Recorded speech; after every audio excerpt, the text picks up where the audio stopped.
Okay, so for the next part of this little tutorial, I just want to show you, if you did want to, let me just get this up to speed. By the way, for convenience's sake, you can grab a whole bunch of these, or just do it over here, holding shift, and then grab your first one. And this is important because if you grab your second one and then hold shift, it will lock that second one to, again, those little moments. So grab the first one, drag, and then hold shift, and then you can just match it up with that with shift so easily, so that there's no gaps. If you don't hold shift, it's very easy for things just to be like off a frame or two, and then you have this little black gap, which is kind of not desirable. Okay, so see, there's a whole bunch of moments in the storyboard where I could actually imagine having some motion. So this is kind of a fun one. So yeah, I mean, the best way to do this is to actually cut it up in Photoshop first, and then save different elements as a PNG. So I'm going to show you a couple different ways to approach this. But if you have just the image here, I mean, it's kind of easier just to use the image and then just mask it. So let me go into this one for a moment. And so I'm just going to hit I. So remember, O goes to the end of the shot, I goes to the beginning. So I want to just rotate these fish very slowly, as if they're like kind of curious about the drop guitar. So what I'm going to do is I'm going to take this little shot, 008, Control D, which duplicates it. And then basically I'm going to mask, I'm going to select just the fiche. Okay, so, okay, wait, I didn't even explain that. Hold on. So this pen or this, either one of these selection tools basically in After Effects, if you have a layer selected, it will automatically have this mask setting on. If you don't, and this is critical, it will have all these fill settings as if you're making a shape, right? Very different function.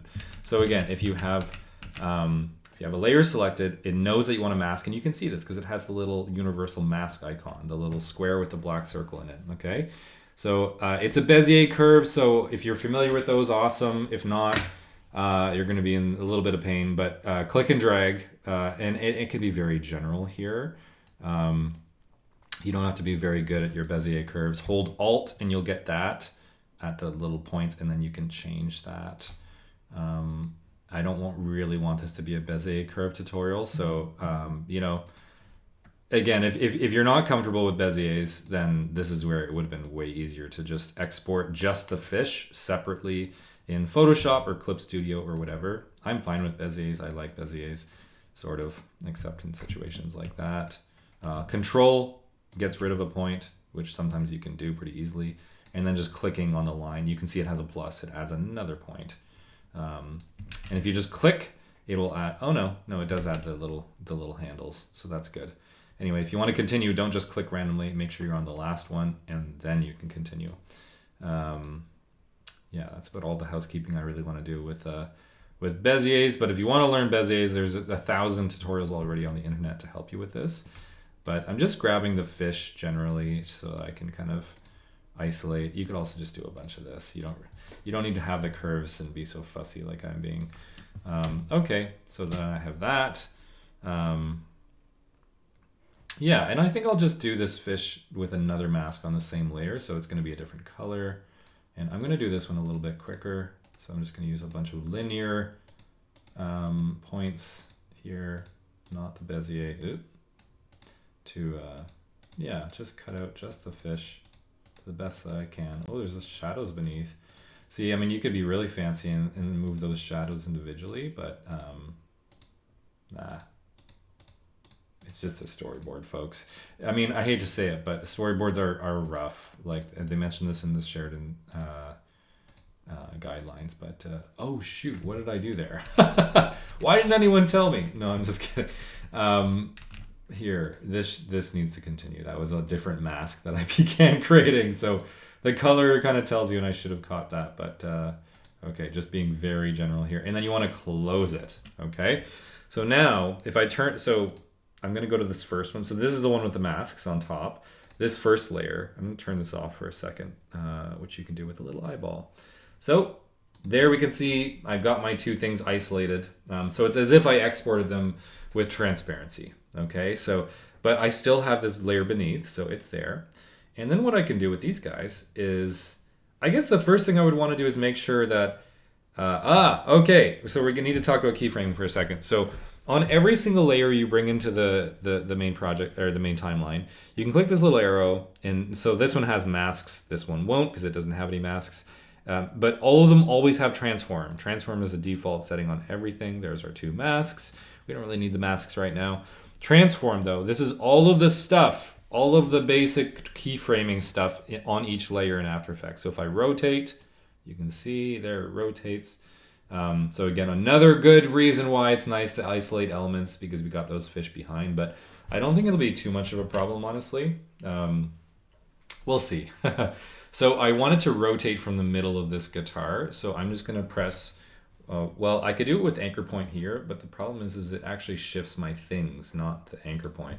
So a better way to do it is using this tool, which is Y, pan behind, or I don't know what pan behind, but anchor point tool is what I know it as. And then you just grab the anchor point and move it right there. So that moves the anchor point versus the objects. Moving keyframing anchor point is very different than keyframing position, by the way. See, that brings the anchor point with it. Okay. Oh boy, these things are actually kind of annoying now. Just one second. I might move them to the right side of, or maybe we'll do the top right. Let's see if that's an option.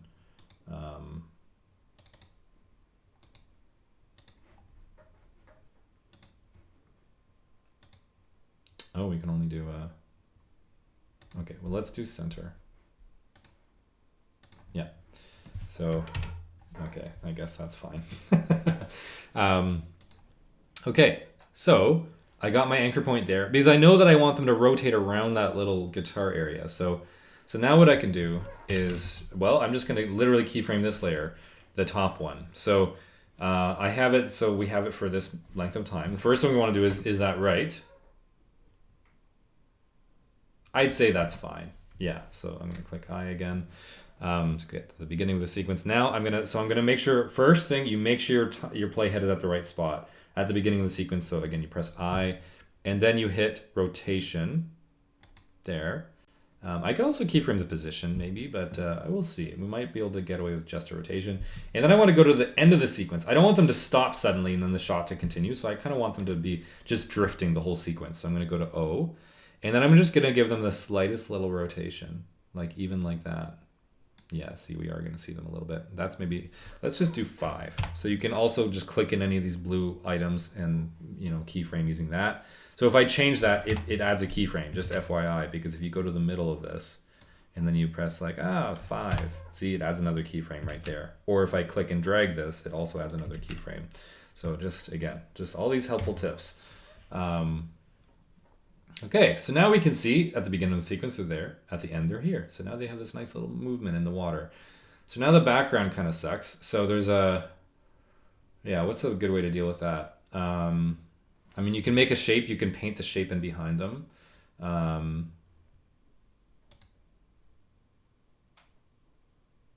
lots of ways we can deal with that, really. I mean, whatever. I think it's really not that bad. Yeah, see, in this case, this is where I would go to Photoshop, go to 08, and just cut them out. And maybe they are, oh, amazing. Okay, so just FYI, Sophie, much easier to fill versus doing one layer with your values. If you have anything that you even remotely think might be moving, have your fiche, and then fiche fill. And then you grab those tones and you paste them on their own layer so that you have, and it could be pretty rough, like it doesn't have to be. So you just grab all the values.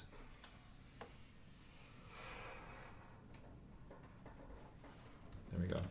Gotten faster at that. Okay, so then I go to this layer and then paste it into there. And remember to do Control-Shift-V in Photoshop, paste in place. I don't know why that's not the default. In Clip Studio it is the default, so don't worry.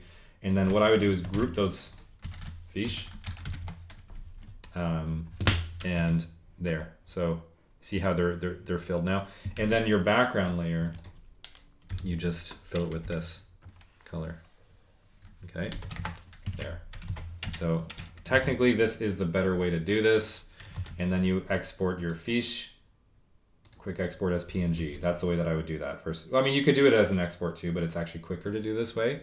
So you just find your folder and say 008 fiche. Yeah, okay. So basically once I, well, actually, heck, why don't I just do it? It'd be much easier to just demonstrate it. So there might be some gaps that I'm missing here for folks that aren't as familiar. So, okay, that kind of sucked. I'm gonna have to fix that after. That's fine, by the way. Selections are easy to change. Okay, so I'm gonna hold Shift, hold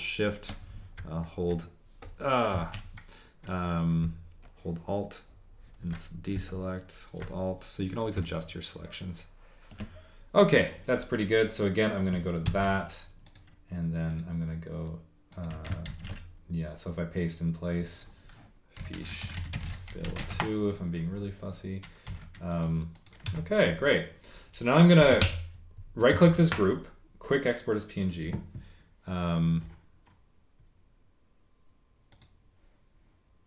Shoot, it's not remembering this folder for some reason. So, and I'm gonna do 008 fiche.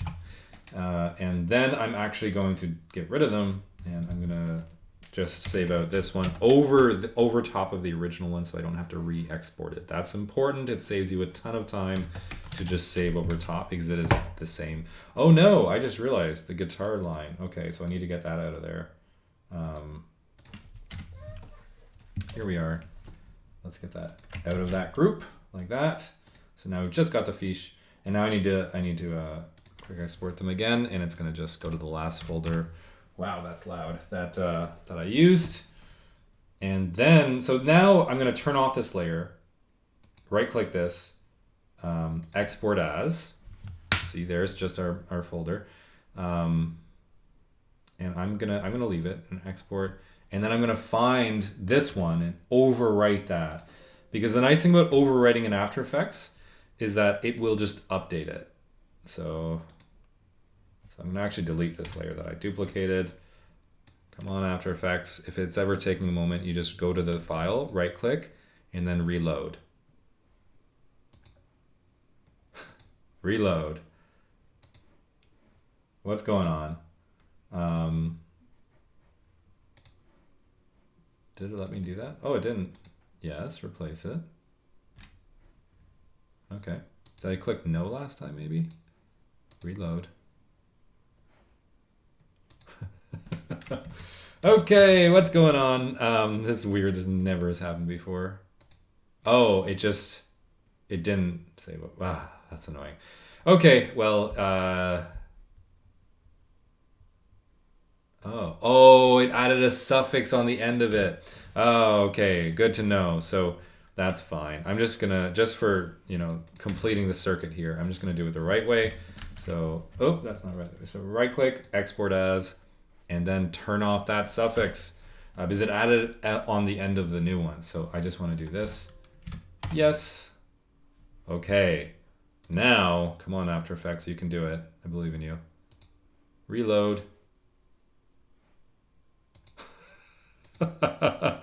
What is going on here? Okay, so why? That's titled the same one, isn't it? It is. Yeah. Okay, so is After Effects just slow? Reload. There we go. Okay, finally. I'm not going crazy. Okay, so now I'm gonna click on the project group, Control I, grab the fiche, and now I've got this fiche file as a PNG. So now I can kind of like drop it in here, but it's a bit clunky, and then it brings it at like way too long. V gets you back to your cursor, by the way, instead of Y, which is what I had selected. Don't do this. I mean, this does something. I don't know what it does. I guess it changes the length of the clip, but I usually just do that this way. But anyway, don't do it this way. It's just clunky. So instead, get your W8 sequence, duplicate it, and then with this layer selected, and with this layer selected in the project, what you want to do, if you hold Alt and click and drag it on top of it, it will replace it. Okay, so Alt, click and drag, replace. There we go. And so it uses the same like duration. It keeps all the settings. That's why it's nice to do that, because it keeps all the settings intact. All right. So let's see. So now I've got the fish independent. So now this is easy. So now I go to I still want to change my little anchor point with pressing Y. Well, maybe the middle actually. So then I'm going to go to rotation. By the way, you can open up the settings of a layer by doing Control tilde, that little key right before 1. It opens up everything, or you can hit just P for position, R for rotation, S for scale, T for opacity for some reason, and that's pretty much all you need. So don't worry about anchor point, you never use it. So rotation, I'm going to key it at the beginning, press O to get to the last frame, and then I'm going to do, I don't know, 7. Not that much, just a little bit. So this is what the scene's going to feel like. There we go. So it's kind of like, so we could even move that ripple. The ripple would be really fun to rotate out a little bit. Actually, let me do that, because that's going to be, I can demonstrate another little fun thing. So we're going to go back here and, geez, you know what? I'm just going to redraw it, Sophie. Ripple. Okay. So again, this is getting a little bit fancy, folks. So you probably don't really need to do this. But, you know, it's kind of fun to do this, so I'm just going to do it. Okay, so pretty much the same vibe. So here's your ripple.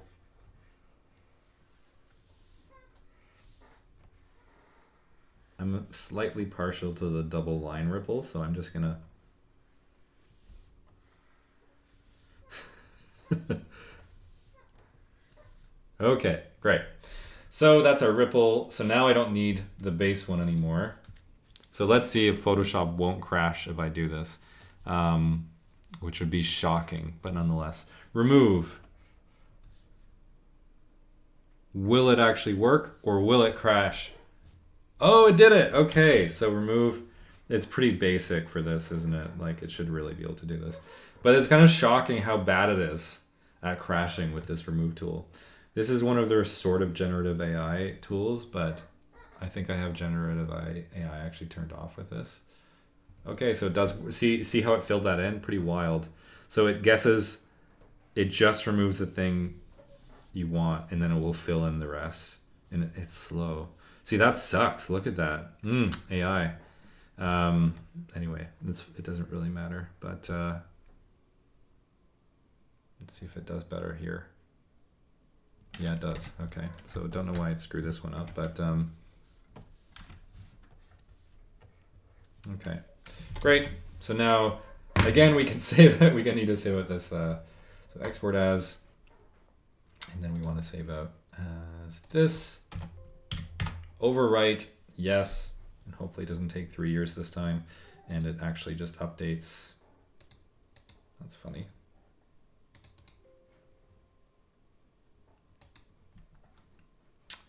Okay, whatever. Reload. There we go. Okay, so it got it. So now I'm going to do Control I again. Bring in the ripple. Oh, I didn't save them out yet. Okay, so where's the ripple? Right click, export as PNG. And remember, important to name your file so that it always kind of corresponds to the same thing. There, and then After Effects will have it. It's right here. Okay, great. So now, like before, I'm going to I'll duplicate. Oh no, I don't want to duplicate. I'll duplicate the sequence, duplicate, and then hold Alt, grab my ripple, and then replace just the sequence with the ripple. It might be in slightly the wrong spot. That's fine. You can just move it, move the anchor point, and then test it out. How do you test it out? Press S, change up the scale. Ooh, ripple. Okay, so we could do this a couple different ways. I think we'll do it a little bit easier. So I'm going to do a loop function here. And this is where installing Duik will help with this. I'll show you how to do it the manual way, though. It's just that looping kind of sucks doing it the manual way. So I'm going to press I again to go to the beginning.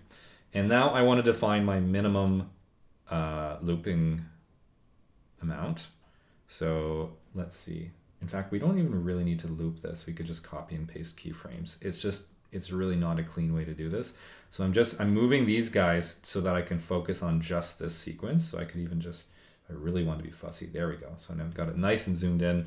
So what I'm going to do is I'll just keyframe it at 100%. So keyframe, and I'll move it maybe to here, and then I'll do maybe 75.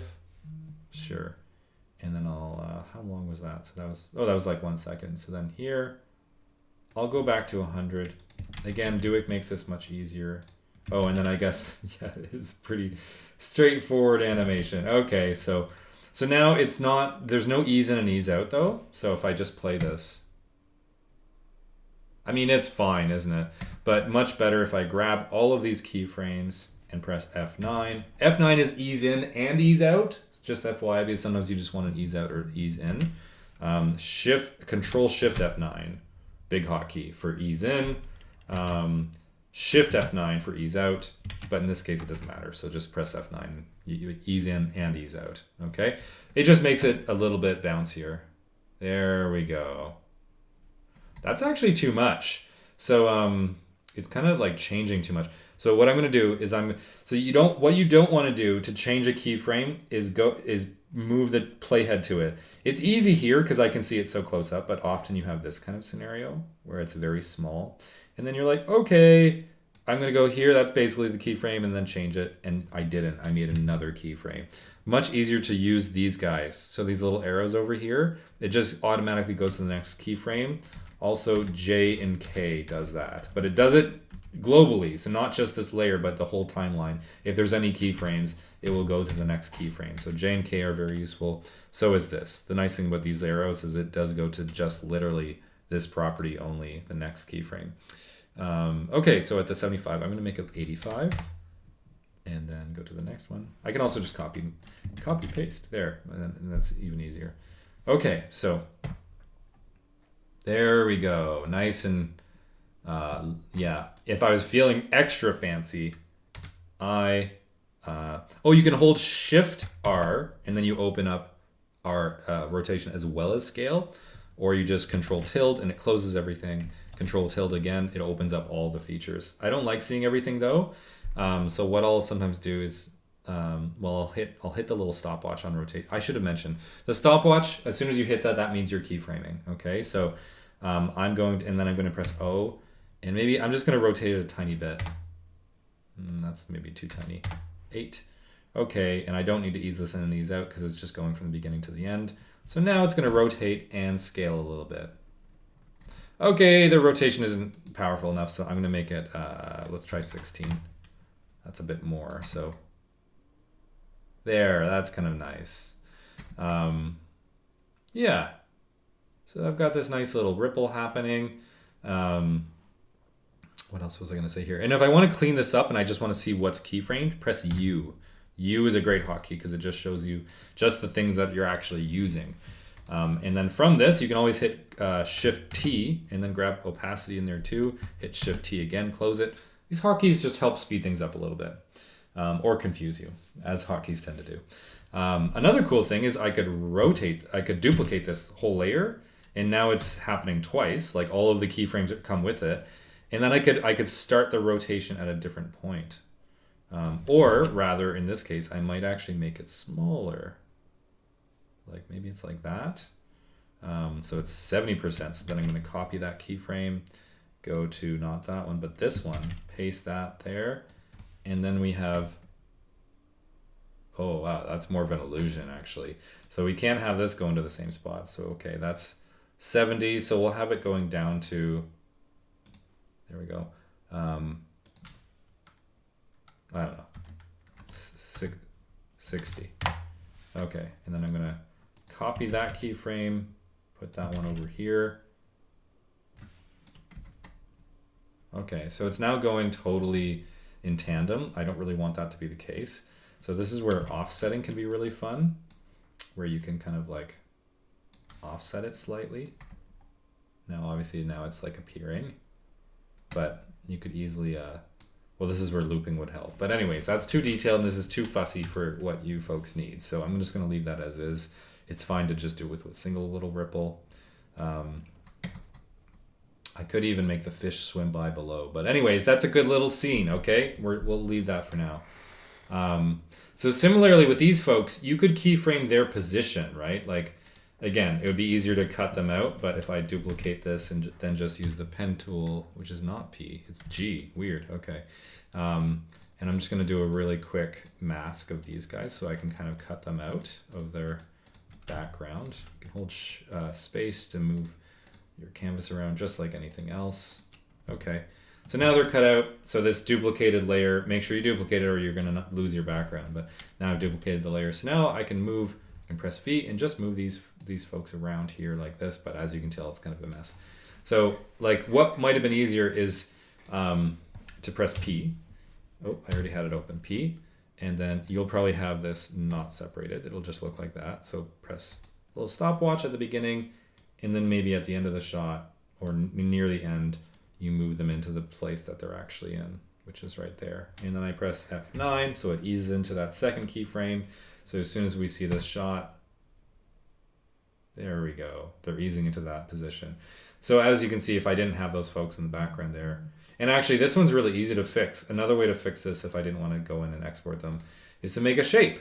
So I can easily, because it's just gray here, I could even just grab a rectangle tool, make sure I have no layers selected.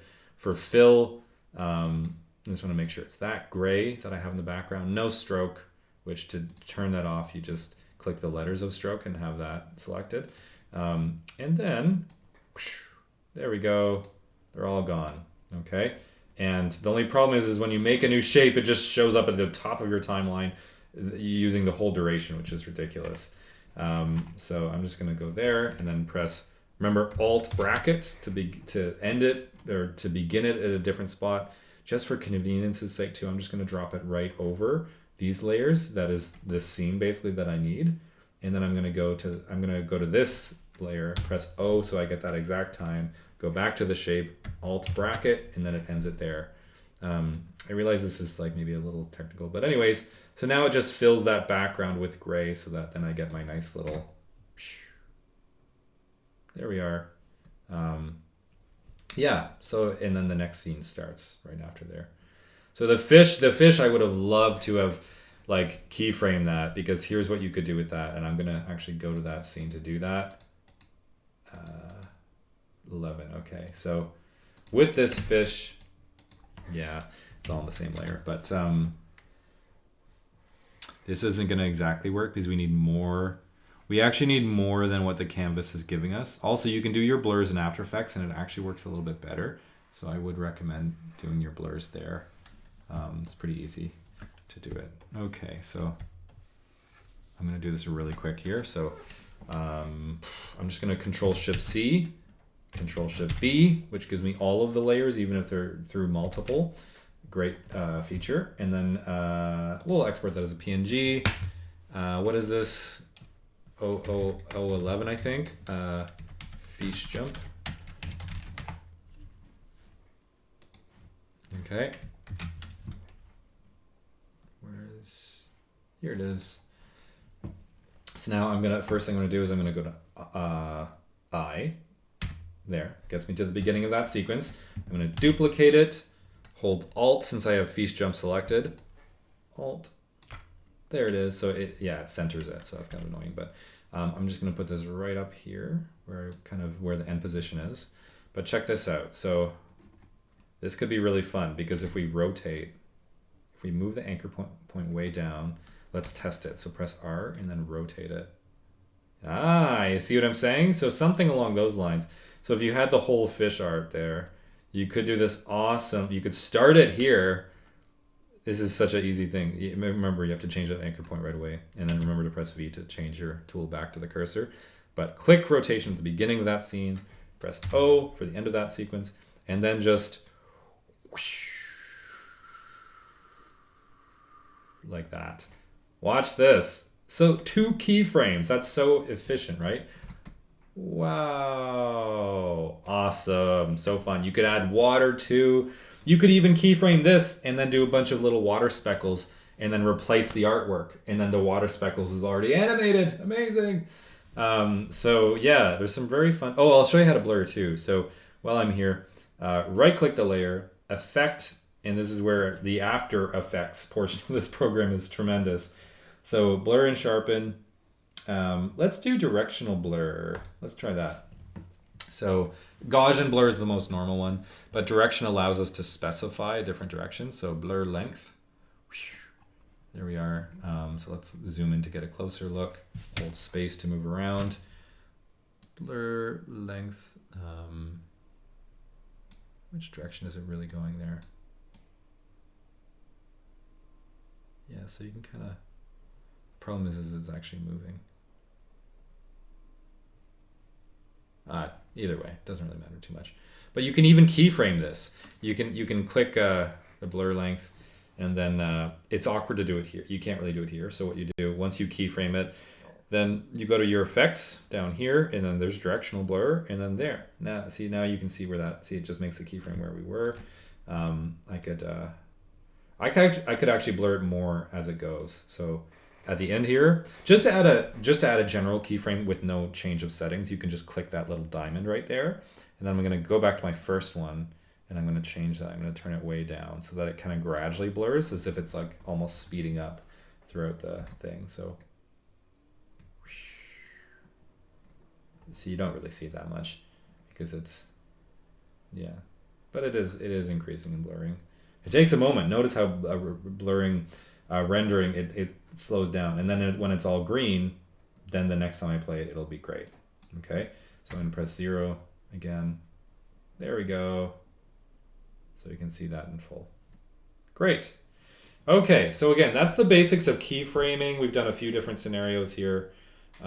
With this, like this is where you could cut out the feet and have them gradually land.